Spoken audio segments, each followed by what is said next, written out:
15 जून 2020 की रात, कोई गोली नहीं, कोई मिसाइल नहीं, सिर्फ पत्थर और लोहे की रॉड्स।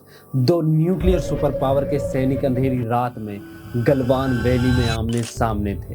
कुछ ही घंटों में यह घटना दुनिया की सबसे खतरनाक बॉर्डर कंफर्टेशंस में से एक बन गई। लेकिन असली सवाल ये नहीं कि गलवान वैली में हुआ क्या था। असली सवाल यह है कि उस रात वॉर या पीस का फैसला किसने लिया था, पॉलिटिकल लीडर्स या मिलिट्री ऑफिसर्स। और अगर फैसला अनक्लियर था तो डेमोक्रेसी के लिए कितना डेंजरस था।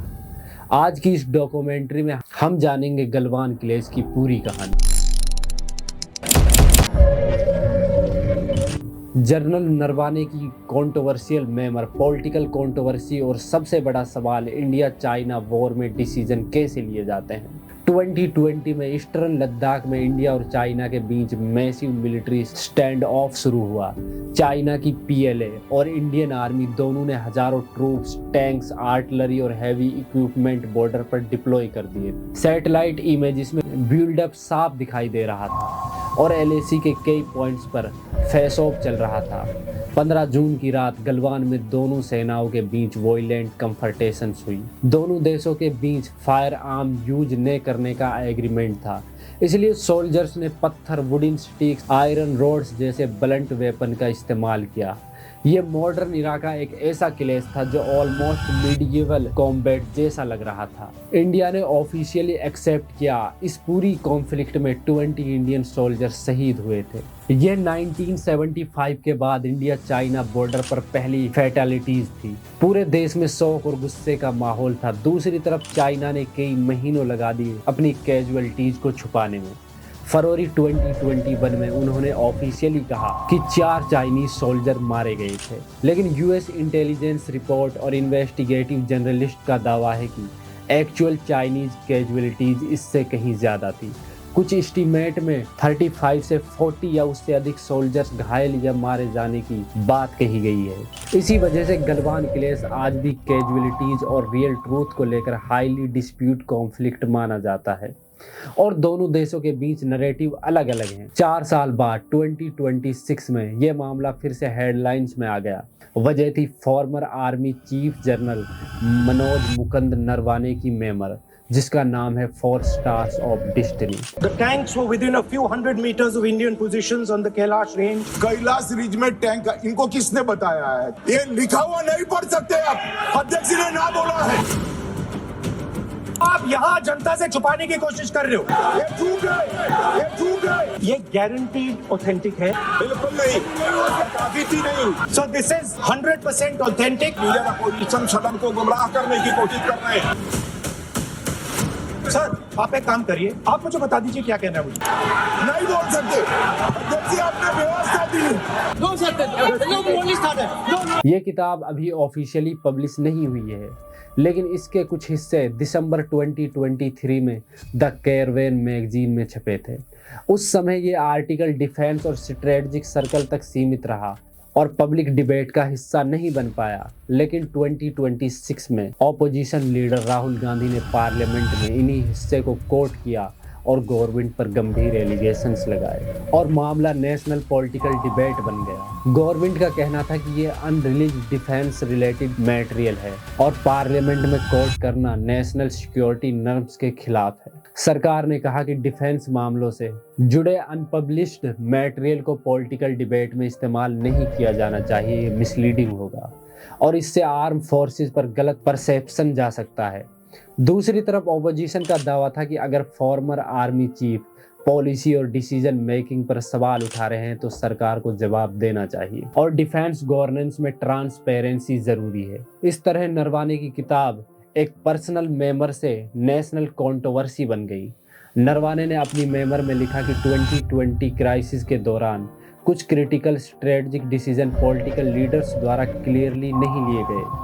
कई अहम फैसले मिलिट्री लीडरशिप पर छोड़ दिए गए। उन्होंने कहा कि वॉर या एस्केलेशन का फैसला अल्टीमेटली पॉलिटिकल लीडर्स की रिस्पॉन्सिबिलिटी होनी चाहिए।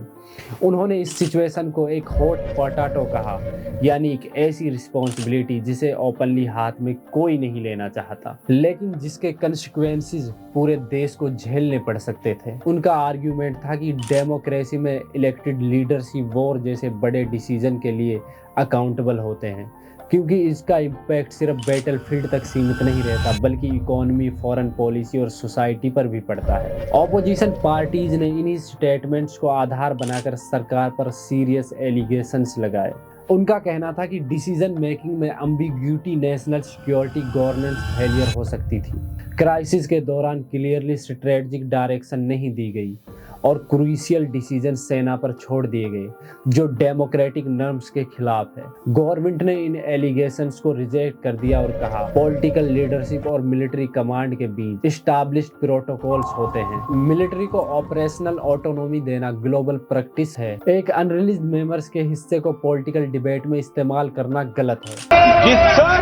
Rajnath Singh is getting exercise because his name is going to be spoken just now. प्रकाशित हुई है या नहीं हुई है, केवल मैं एक प्रश्न का जवाब इनसे चाहता हूं। सरकार का कहना था कि डिसीजन मेकिंग एक कलेक्टिव प्रोसेस होता है और sensitive defence detail public political debate में नहीं लाने चाहिए। अब बड़ा सवाल यह है कि इंडिया चाइना के सामने इतना नरम क्यों पड़ जाता है, जबकि पाकिस्तान के मामले में रिस्पॉन्स अक्सर तेज दिखता है।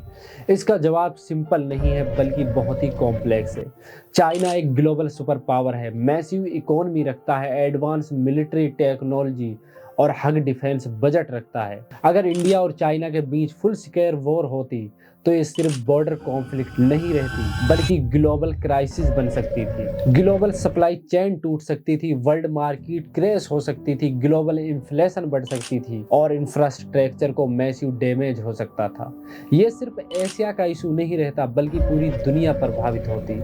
ये कहना गलत होगा कि इंडिया चाइना से लड़ नहीं सकता। इंडिया के पास हाईली ट्रेंड आर्म फोर्सेस है और हमारी सेना दुनिया की बेस्ट प्रोफेशनल आर्मीज में गिनी जाती है। लेकिन ये भी फैक्ट है कि चाइना के पास टेक्नोलॉजी, डिफेंस, मैन्युफैक्चरिंग और रिसोर्सेज में इंडिया से ज्यादा कैपेसिटी है। जब दो न्यूक्लियर आर्म देशों के बीच कंफ्रंटेशंस हो तो स्मार्टेस्ट स्ट्रेटजी अक्सर एस्केलेशन से बचना होती है। मिलिट्री प्रीपेयर्डनेस और डिप्लोमेसी दोनों पैरेलल चलते हैं और लॉन्ग टर्म नेशनल इंटरेस्ट में बैलेंस अप्रोच ही प्रैक्टिकल माना जाता है।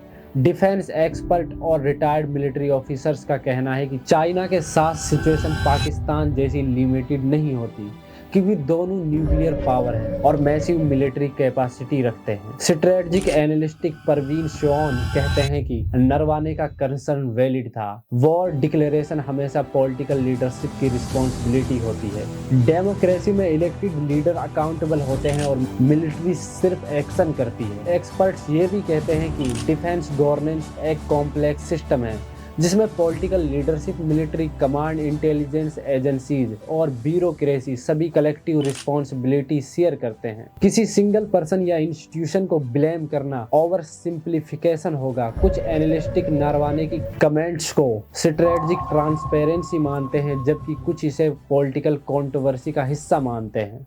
ये कंट्रोवर्सी सिर्फ इंडिया चाइना का इशू नहीं है बल्कि हर डेमोक्रेसी के लिए एक फिलोसफिकल सवाल है। वॉर या पीस का फैसला किसके हाथों में होना चाहिए, पॉलिटिशियन या मिलिट्री ऑफिसर? हिस्ट्री में कई एग्जाम्पल हैं जहां मिलिट्री ऑटोनॉमी ने कई कंट्रीज को डिजास्टर में डाल दिया और कई केसेस में पॉलिटिकल हेजिटेशन ने स्ट्रेटजिक फेलियर पैदा किए। डेमोक्रेसी का कोर प्रिंसिपल यह है कि इलेक्टेड लीडर ही अल्टीमेट अथॉरिटी रखते हैं, लेकिन मिलिट्री एक्सपर्टीज ऑपरेशनल डिसीजन लेती हैं। अगर दोनों के बीच क्लियरिटी न हो तो सिस्टम लेवल अनक्लियरिटी पैदा कर सकता है और किसी भी देश के लिए डेंजरस हो सकती है। गलवान किले सिर्फ एक बॉर्डर इंसिडेंट नहीं था बल्कि इंडिया की डिफेंस गवर्नेंस सिस्टम का स्ट्रेस टेस्ट था। नारवाने की मेंबर ने एक अनकंफर्टेबल सवाल उठा दिया कि क्या इंडिया फ्यूचर वॉर्स के लिए पॉलिटिकली और इंस्टीट्यूशनली प्रिपेयर्ड है। वॉर सिर्फ सोल्जर नहीं लड़ते बल्कि पूरा देश लड़ता है। इकोनॉमी, डिप्लोमेसी, सोसाइटी, सिटीजन सभी पर इसका असर पड़ता है। इसलिए वॉर का डिसीजन सिर्फ बैटलफील्ड पर नहीं बल्कि पार्लियामेंट और पॉलिटिकल लीडरशिप में लिया जाना चाहिए। और डेमोक्रेसी में अल्टीमेट रिस्पॉन्सिबिलिटी सिटीजन्स की होती है। अब आपकी क्या राय है इस मुद्दे पर हमें कमेंट बॉक्स में जरूर बताएं। अगर वीडियो इन्फॉर्मेटिव लगी हो तो हमारे चैनल को सब्सक्राइब जरूर करें। बहुत बहुत धन्यवाद आपका।